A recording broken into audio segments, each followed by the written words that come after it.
Le vent froid de la mer du Nord déchire les voiles imprégnés de sel et de sang. Des guerriers, aux tresses rudes et emmêlées, se tiennent épaule contre épaule. Leurs cheveux flottent, tels des flammes au-dessus de l'acier.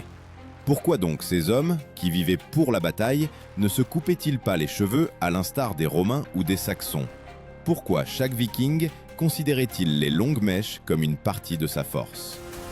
Une question dont la réponse est enfouie plus profondément qu'il n'y paraît, dans la culture même de la guerre, de l'honneur et de la peur de la mort. Et si tu écoutes jusqu'au bout, tu découvriras que leurs cheveux n'étaient pas un ornement, mais une arme, à la fois réelle et symbolique. Les premières mentions écrites des Scandinaves chevelus remontent aux chroniques anglo-saxonnes du IXe siècle. Les moines anglais, décrivant les hommes du Nord, les qualifiaient de « gens aux crinières de bêtes ». Des archéologues ont découvert des peignes en os, des ciseaux sculptés et même des miroirs en bronze dans une sépulture de guerriers sur deux. Ce n'était pas un hasard. Le soin des cheveux faisait partie de leur rituel de force. Les anciens Scandinaves nommaient les guerriers aux cheveux longs du mot skedja, qui signifiait barbu ou chevelu. Mais cela recouvrait bien plus qu'une simple apparence. À leurs yeux, les cheveux étaient le réceptacle du ogre, l'esprit, la puissance intérieure de l'être humain. Perdre ses cheveux signifiait perdre une partie de son âme. Imagine l'odeur du sang, mêlée à la graisse et à la fumée des feux de camp. Les guerriers, enduits de suie, démêlent leurs tresses avant le départ en expédition. Leurs cheveux absorbent la fumée, le sel et la sueur, des traces de victoires indélébiles. Lorsque les Skaldes chantaient les héros, ils mentionnaient l'éclat de leurs tresses aussi souvent que le lustre de leurs épées. Selon les sagas, en particulier dans la saga de Njál, une insulte liée aux cheveux était considérée comme une humiliation, appelant vengeance et effusion de sang. Si un ennemi saisissait un viking par les cheveux, ce n'était pas seulement une action physique, mais une atteinte à son honneur. De là est née la coutume d'entrelacer des lanières de cuir dans les cheveux, non seulement pour l'esthétique, mais aussi pour éviter qu'en combat, personne ne puisse les saisir par la tresse. Ce rituel de protection capillaire recèle un terme connu des archéologues, la fibule, une attache métallique utilisée pour fixer les mèches. Elle était portée non seulement par les femmes, mais aussi par les hommes, en particulier ceux qui partaient en expédition lointaine. Ces éléments ont été découverts à Birka et Uppsala, des centres commerciaux vikings où la fusion de la symbolique guerrière et religieuse était indissociable. Mais les cheveux longs avaient une autre signification, celle de la liberté. Les esclaves et les prisonniers se voyaient raser la tête. Seul un homme libre pouvait arborer de longs cheveux. C'était un étendard vivant de son statut, un signe d'appartenance au monde de ceux qui tiennent l'épée, et non de ceux qui la servent. C'est pourquoi les jeunes hommes, en devenant guerriers, laissaient pousser leurs cheveux pour la première fois. À partir de ce moment, ils n'appartenaient plus ni à leur famille, ni à leur terre, mais seulement à l'épée et à la mer. Et pourtant, une question demeurait. Si les cheveux étaient un symbole d'honneur, pourquoi certains konungs ordonnaient-ils eux-mêmes à leurs guerriers de se les raser? Qu'est-ce qui les poussait à enfreindre une tradition considérée comme sacrée depuis des siècles? La réponse à cela est cachée dans le changement de la nature même de la guerre viking, lorsque l'image de la bête sauvage commença à céder la place à celle du combattant discipliné, et que les cheveux devinrent non seulement un ornement, mais un marqueur de pouvoir et de peur. Quand le Nord commença à changer, les cheveux devinrent une affaire politique. Vers la fin du IXe siècle, les expéditions vikings n'étaient plus de simples raids pour le butin. C'était un système complet. Rois, vassaux, impôts, contingent naval. Et c'est alors que les cheveux longs se transformèrent en signe de pouvoir et d'appartenance à l'élite. Le roi Harald, que les chroniques nomment Harald à la belle chevelure, devint un symbole vivant de cette tradition. La saga raconte qu'il jura de ne pas se couper ni se peigner les cheveux tant qu'il n'aurait pas uni toute la Norvège sous une seule couronne. Et ce n'est qu'après la dernière victoire qu'il lava sa tête dans l'eau sacrée et coupa une mèche. Un acte non pas de vanité, mais de sacrifice aux dieux et à la terre elle-même. Ainsi naquit l'un des serments les plus étranges et puissants de l'époque, le vœu des cheveux. Les guerriers qui le prononçaient se nommaient les hommes libres de l'épée. Ils n'avaient pas le droit de se couper les cheveux tant qu'ils n'avaient pas achevé leur expédition ou vengé un frère tombé au combat. On considérait que les cheveux absorbaient la colère et la douleur, devenant un rappel du devoir. C'était un vœu qu'il était impossible de rompre sans perdre son honneur. Dans ce rituel, un terme particulier était utilisé, le seidr, qui signifiait la connexion entre le corps et l'esprit à travers des objets physiques. Les cheveux étaient considérés comme un canal de cette force, un lien entre l'homme et les dieux. Les chamans, appelés vulva, utilisaient souvent des mèches de cheveux dans les rituels de divination. Ils les brûlaient en sacrifice à Odin pour connaître le destin d'un guerrier. Les découvertes archéologiques le confirment. Dans les sépultures sous Uppsala et Birka, des foyers avec des cheveux carbonisés ont été découverts, soigneusement disposés à côté des armes. Les chercheurs estiment qu'il s'agit des traces de crémation rituelle liées au passage des âmes vers le Valhalla. Là où un chrétien aurait croisé les mains sur sa poitrine, le Scandinave s'en allait vers la mort avec une tresse, nouée de cuir, comme symbole de fidélité et de force. Mais les cheveux avaient aussi une signification pratique. Dans le nord, où l'hiver durait plus de 6 mois, les cheveux longs protégeaient du froid, du vent et de l'humidité marine. Les guerriers utilisaient de la graisse animale pour adoucir leurs mèches et les rendre hydrofuges. Les chroniqueurs anglais du IXe siècle écrivaient que leurs cheveux brillent comme enduits d'huile, et cette odeur peut être sentie à 1 mille. Pour les Vikings eux-mêmes, ce n'était pas un défaut, mais un signe de sauvagerie et de force, un indice qu'ils vivaient selon les lois de la mer et de la guerre, et non selon celles des cours civilisés. Lorsque les compagnies guerrières scandinaves commencèrent à s'installer en Grande-Bretagne et en Francie, la confrontation des cultures devint inévitable. Les guerriers locaux portaient des coupes courtes, un symbole de discipline et de soumission. Les Vikings, eux, considéraient les cheveux courts comme un signe de faiblesse. Selon les descriptions des chroniqueurs francs, les guerriers du Nord se moquaient des tondus, les considérant comme des esclaves. Les cheveux étaient un marqueur visible de qui tu étais. Un homme libre, prêt à mourir pour son nom, ou un soldat, tenu d'obéir aux ordres. Cependant, tous les hommes du Nord ne respectaient pas les anciens vœux. Lorsque les Vikings commencèrent à servir dans les troupes mercenaires des rois chrétiens, ils durent se soumettre à de nouvelles règles. Au Danemark, à l'époque du roi Sven à la barbe fourchue, il existait déjà des directives exigeant que les guerriers se coupent les cheveux plus courts afin de ne pas gêner dans les rangs. Au combat, une longue tresse pouvait devenir un piège. L'ennemi la saisissait et tirait la tête en arrière. C'est pourquoi les chefs militaires commencèrent à limiter la longueur des cheveux, surtout chez les guerriers à pied. Et pourtant, même alors, ils ne renonçaient pas à la symbolique. Si les cheveux longs étaient un signe de liberté, les cheveux courts, arrangés d'une manière particulière, devinrent un signe d'ordre. Une nouvelle apparence émergea, celle du guerrier aristocrate, avec une barbe soignée et les tempes courtes, mais avec une longue mèche à l'arrière de la tête.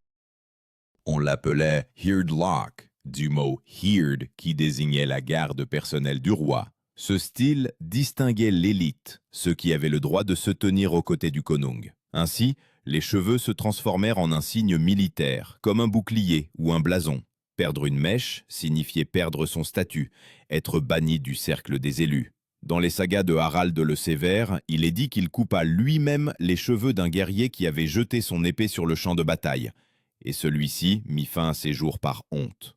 Ce culte des cheveux n'était pas seulement une mode, mais un système de symboles où chaque mèche avait une signification. Et pourtant, au sein de ces symboles, un changement commençait à mûrir. Lorsque le christianisme commença à pénétrer en Scandinavie, le nouveau Dieu apporta avec lui une nouvelle compréhension de la pureté, intérieure et non extérieure. C'est alors que les cheveux longs, considérés pendant des siècles comme un signe de force, commencèrent à se transformer en un souvenir de l'ancien monde, qui s'enfonçait lentement sous les vagues.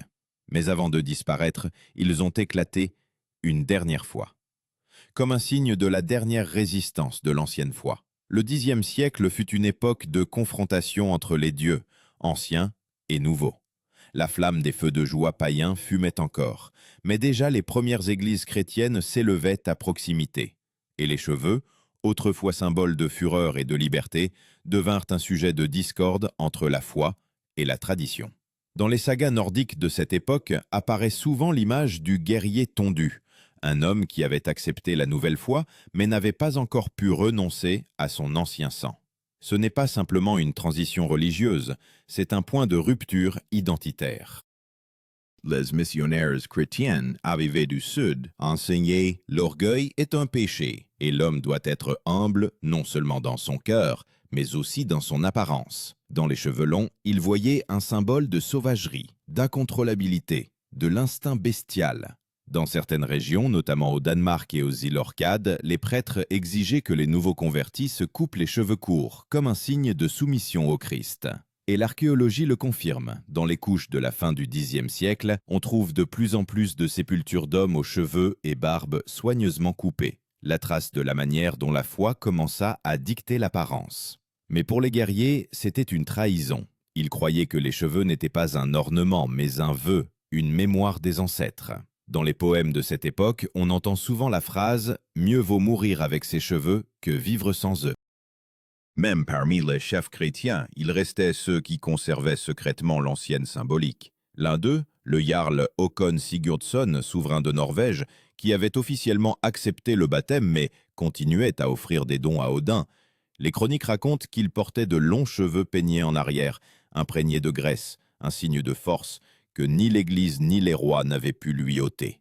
À cette période est également lié le terme drakkar, le long navire de guerre viking, orné d'une tête de dragon sculpté. Les cheveux des guerriers étaient souvent comparés à ces voiles, les mêmes vagues, le même mouvement. Quand un drakkar prenait la mer, des centaines de guerriers aux cheveux longs se tenaient sur le pont, et leurs tresses ondulaient, tels des drapeaux vivants. Pour les contemporains, c'était un spectacle terrifiant. Les chroniqueurs francs écrivaient « Ils sont comme une tempête, leurs cheveux flottent et leurs yeux brillent comme le feu dans la nuit. » C'est cette image qui deviendra plus tard la base des légendes sur l'armée sauvage du Nord. Les cheveux devinrent un langage d'identité à part entière. Par la forme de la coiffure, on pouvait déterminer l'origine d'une personne. Les guerriers de Suède tressaient souvent deux tresses, ceux de Norvège, une longue mèche attachée avec un cordon de cuir. Les Danois préféraient des cheveux plus courts, mais une barbe épaisse. Ces distinctions n'étaient pas qu'une simple mode, elles avaient une signification sur le champ de bataille. Quand les navires approchaient du rivage, les ennemis pouvaient, à l'apparence des coiffures, comprendre qui arrivait, Suédois, Norvégiens ou Danois. C'était un code particulier que chaque guerrier connaissait. Les chroniques rapportent une autre coutume frappante, un rite de combat appelé blót. C'était un sacrifice aux dieux avant l'expédition, durant lequel les hommes aspergeaient leurs cheveux du sang d'un taureau ou d'un cheval. On croyait que le sang renforçait l'esprit et donnait de la force au combat. Les cheveux, imprégnés de sang, n'étaient pas lavés pendant des semaines. L'odeur de la mort devait effrayer les ennemis. Les archéologues ont effectivement trouvé des peignes sur lesquels des traces de sang et de graisse avaient été conservées. Et l'analyse a montré, ce n'était pas du sang humain, mais animal. Progressivement, les Vikings commencèrent à comprendre. Les cheveux longs n'étaient pas seulement un symbole, mais aussi un moyen d'intimidation. Sur le champ de bataille, la poussière, la sueur, le sang, tout se mélangeait, et les guerriers ressemblaient à des démons vivants. C'est ainsi que les moines les décrivaient dans les chroniques anglaises. Ce ne sont pas des hommes, mais des monstres aux cheveux, comme des serpents. Cette image s'ancra fermement dans la conscience européenne et devint une arme de guerre psychologique. Mais au sein même de la société nordique, quelque chose de plus grand se produisait. Des guerriers d'un nouveau type apparurent, des professionnels pour qui l'essentiel n'était pas la fureur, mais la discipline. On les appelait huskarls, les gardes du corps personnels des konungs. Contrairement aux anciens berserkers, ces hommes portaient des coiffures courtes, soignées et des barbes entretenues. Les cheveux n'étaient plus un signe de folie, ils signifiaient désormais la loyauté, l'ordre et l'honneur. Et pourtant, même chez les huskarls, une tradition subsistait. Avant le combat, ils laissaient une mèche qu'ils ne touchaient pas tant qu'ils étaient en vie. Cette mèche était appelée le fil du destin. Elle n'était coupée qu'après la mort du guerrier. Ainsi, les cheveux devinrent un pont entre l'ancienne et la nouvelle foi, entre la fureur et la discipline. On ne vivait le souvenir des dieux anciens, mais on sentait déjà le froid du fer chrétien. Le Nord se préparait à une nouvelle ère, une ère où les cheveux longs cesseraient d'être une arme, mais resteraient un signe de l'esprit indompté. Et pourtant, une génération de plus devait prouver que la force du Viking ne résidait pas dans son épée, mais dans ce qu'il portait sur sa tête, comme une couronne de sa propre fierté. Le début du XIe siècle fut l'époque où les cheveux des hommes du Nord se transformèrent définitivement en un signe de pouvoir, de statut et de mémoire. L'ancienne symbolique ne disparut pas, elle changea d'apparence. Désormais, les cheveux longs n'étaient plus portés par des sauvages et des berserkers, mais par des rois et des jarls, transformant l'ancien vœu en un signe de noblesse. C'est précisément à cette époque qu'apparaissent des descriptions de la manière dont les konungs et les nobles guerriers commencent à tresser leurs cheveux en motifs complexes, y entremêlant des fils d'argent, des plumes et des amulettes. Les archéologues ont trouvé dans les sépultures du Gotland des ornements qui étaient auparavant considérés comme féminins, mais qui sont désormais associés aux coiffures masculines. Les cheveux devinrent une toile sur laquelle s'écrivait l'histoire du lignage. L'historien Adam de Brême écrivit à propos des Vikings arrivés en Germanie « Ils sont soignés, leurs cheveux sont lavés et embaument, comme avec du baume. » Ce contraste frappait. Ceux que l'on craignait naguère comme des sauvages impressionnaient désormais par leur propreté et leur netteté. Mais derrière ce changement extérieur se cachait le même ancien culte de la force. Les sagas nordiques racontaient qu'un homme se devait d'être soigné et redoutable à la fois. Les cheveux devinrent un moyen d'inspirer le respect, non pour la sauvagerie, mais pour la dignité. À cette époque apparaît un nouveau terme, drotin, signifiant seigneur, chef de la troupe. Ces cheveux étaient considérés comme sacrés, car à travers eux, selon la croyance des guerriers, coulait le lad, la grâce, l'énergie du souverain qui liait les hommes. Un konung qui se coupait les cheveux perdait le droit symbolique de mener l'armée. C'est pourquoi, lorsque Olav le Saint accepta le baptême, il conserva ses cheveux longs. Cela suscita des controverses parmi les prêtres, mais renforça son pouvoir auprès du peuple. Les chroniques rapportent que les guerriers d'Olav portaient les cheveux jusqu'aux épaules, les peignaient soigneusement avant le combat et les enduisaient de graisse. C'était un rituel de concentration, un rappel des temps anciens. Selon les observations des archéologues, les pens trouvés dans les couches du XIe siècle deviennent de plus en plus raffinés, fabriqués à partir d'os, d'ambre et d'argent. Cela indique que le soin des cheveux devint un élément de culture et non seulement de superstition. Mais parmi les simples guerriers, le culte des cheveux vivait encore sa propre vie, plus austère. Lorsqu'un navire partait en raid, les hommes prêtaient serment de ne pas se couper les cheveux tant qu'ils ne seraient pas rentrés chez eux avec le butin. Ce vœu était appelé la sainte tresse. Sa violation était considérée non seulement comme une faiblesse, mais comme un crime contre toute la troupe. Il est connu un cas où un guerrier qui s'était coupé les cheveux à cause de la chaleur en route fut jeté par-dessus bord, non par cruauté, mais par crainte d'une malédiction. La symbolique des cheveux se manifestait également dans le rituel funéraire. Lorsqu'un javrel périssait, sa femme ou son esclave était forcé de couper une mèche de cheveux et de la déposer dans la tombe. C'était le dernier lien entre les vivants et les morts. Dans la saga de Gisli, il est décrit comment la veuve du héros, avant de brûler le corps de son mari, se coupa la tresse et la jeta au feu avec ces mots « Que mon esprit suive sa force ». Les scientifiques, étudiant les sépultures de cette période, ont effectivement trouvé des cheveux féminins dans les urnes contenant les cendres des guerriers, une confirmation directe de cette coutume. Dans les villes où les Vikings commencèrent à se mêler au peuple d'Europe, les cheveux devinrent un signe d'origine. Les Scandinaves se distinguaient par eux, comme par un passeport. À Londres, au XIe siècle, où s'installaient les mercenaires du Nord, on les surnommait les hommes du Nord aux cheveux longs. Les habitants locaux créèrent même un proverbe. Si tu vois un homme aux cheveux comme un champ de lin, ne discute pas avec lui, il vient de la mer. Les cheveux devinrent une métaphore de la force et de la peur que suscitaient encore les descendants des Vikings. Avec le temps, l'image de l'homme du Nord aux cheveux longs commença à entrer dans les légendes. Les skalds racontaient que chaque cheveu sur la tête d'un guerrier était un fil du destin, tissé par les Nornes, déesses du destin. De là naquit la coutume de ne pas se peigner les cheveux avant la bataille, afin de ne pas emmêler le destin. Certains scientifiques modernes y voient le reflet d'un ancien totémisme. Les cheveux étaient perçus comme une extension de l'âme. Cependant, avec la croissance du pouvoir chrétien, l'attitude envers eux commença à changer. Les nouveaux monastères enseignaient aux Scandinaves l'humilité et la propreté, et les cheveux longs furent de plus en plus associés à l'orgueil. Au concile de Lund à la fin du XIe siècle, les évêques condamnèrent directement l'habitude des guerriers de porter les cheveux jusqu'aux épaules. Ils exigeaient des coupes courtes au nom de la pureté et de l'ordre. Mais plus l'Église interdisait, plus les hommes du Nord s'accrochaient à leur ancienne symbolique. Les cheveux devinrent une forme de résistance, un défi silencieux. Lorsque les missionnaires coupaient les cheveux des jeunes guerriers, ceux-ci laissaient secrètement repousser leurs mèches.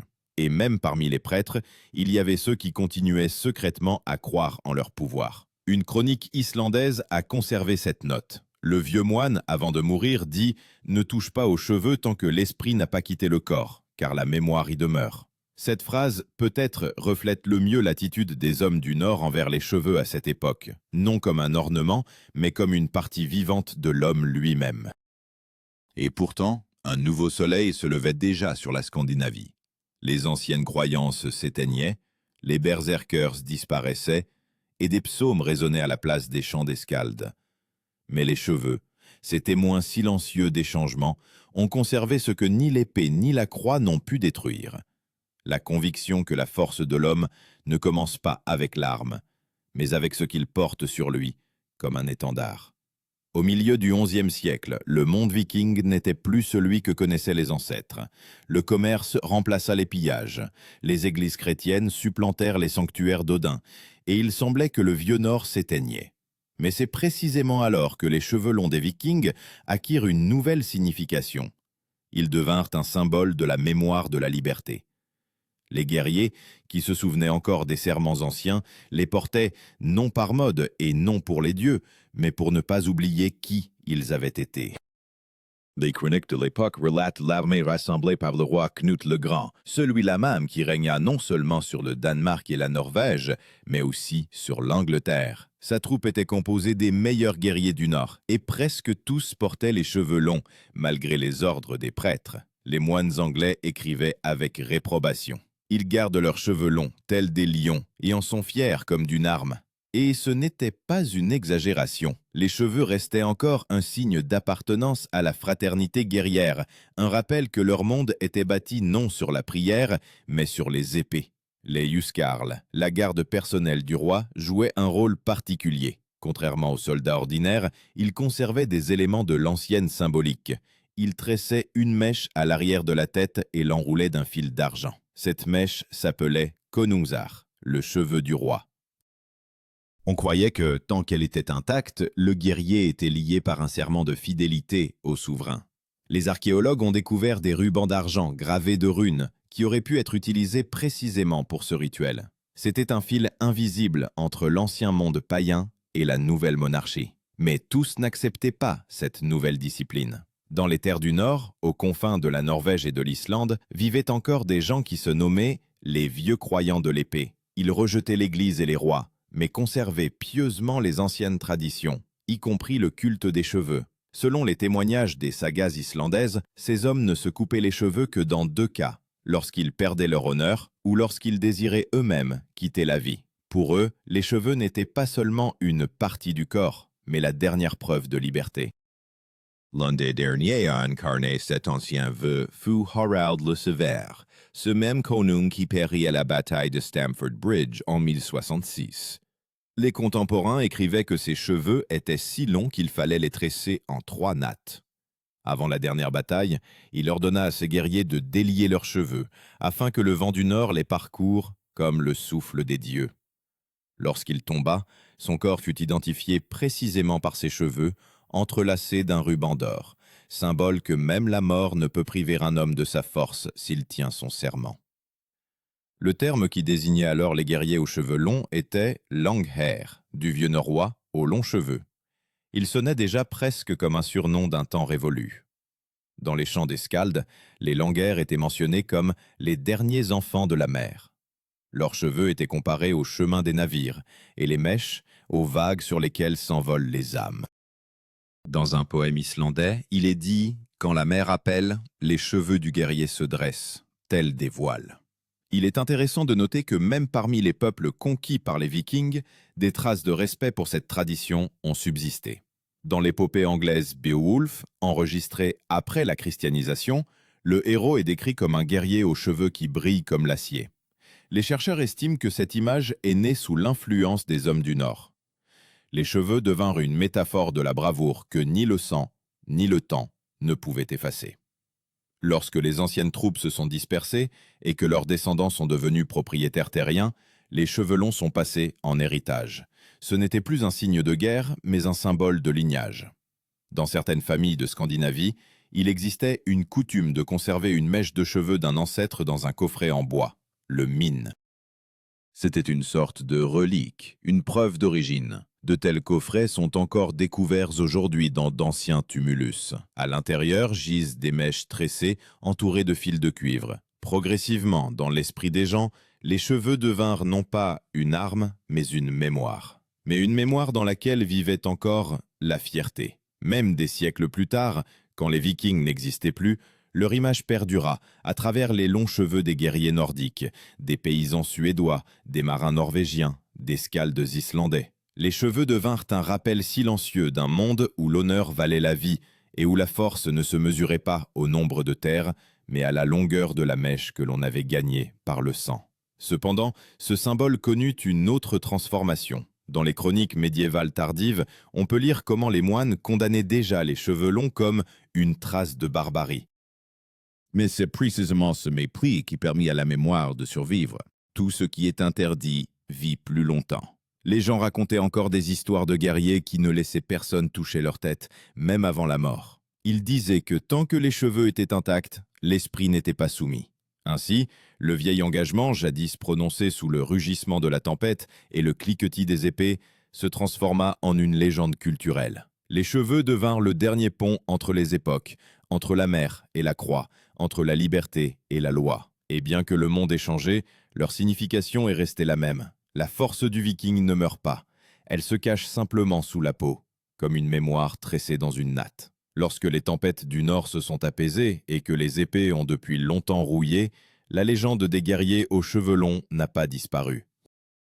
Elle a traversé les siècles, évoluant avec ceux qui se souvenaient du goût du sel et du fer. Pour les descendants des Vikings, les cheveux devinrent non seulement un ornement, mais un symbole de ce que l'homme ne devait incliner la tête ni devant les dieux, ni devant la peur.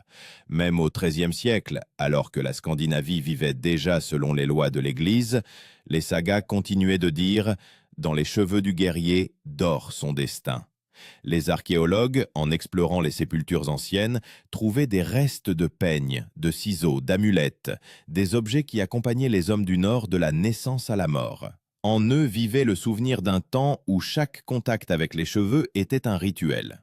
Les chercheurs estiment que les cheveux longs aidaient les Vikings non seulement à conserver la chaleur, mais aussi à survivre dans un autre sens, en tant que peuple capable de se souvenir de leur passé. Car tant que tu te souviens de qui tu es vivant. Les historiens débattent pourquoi précisément les cheveux sont devenus sacrés pour eux. Certains parlent de praticité, d'autres de symbolique. Mais la vérité se trouve probablement quelque part entre les deux. Les cheveux du viking étaient comme son épée. Une partie du corps, une partie de l'honneur, une partie de l'âme. Les perdre signifiait se perdre soi-même. Et quand, dans l'Europe chrétienne, la coupe courte devint un symbole d'humilité, les cheveux longs des hommes du Nord rappelaient qu'il existait une autre force, celle de la liberté intérieure. Elle ne requiert pas d'autel, n'a pas besoin de bénédiction. Elle vit en l'homme, comme le souffle de la mer dans sa poitrine. Aujourd'hui, 1000 ans plus tard, l'image du viking aux cheveux longs vit toujours, dans les films, dans les livres, dans notre mémoire collective. Mais derrière cette image, il n'y a pas que l'apparence, c'est un défi. C'est le souvenir d'un temps où l'homme ne demandait pas la permission d'être lui-même. Et maintenant, sachant pourquoi les Vikings portaient les cheveux longs, pose-toi la question. Si la force n'est pas l'épée, mais l'esprit qui vit à l'intérieur, alors qu'est-ce qui est aujourd'hui ta tresse, ton signe de liberté, que tu ne permettras jamais de couper ?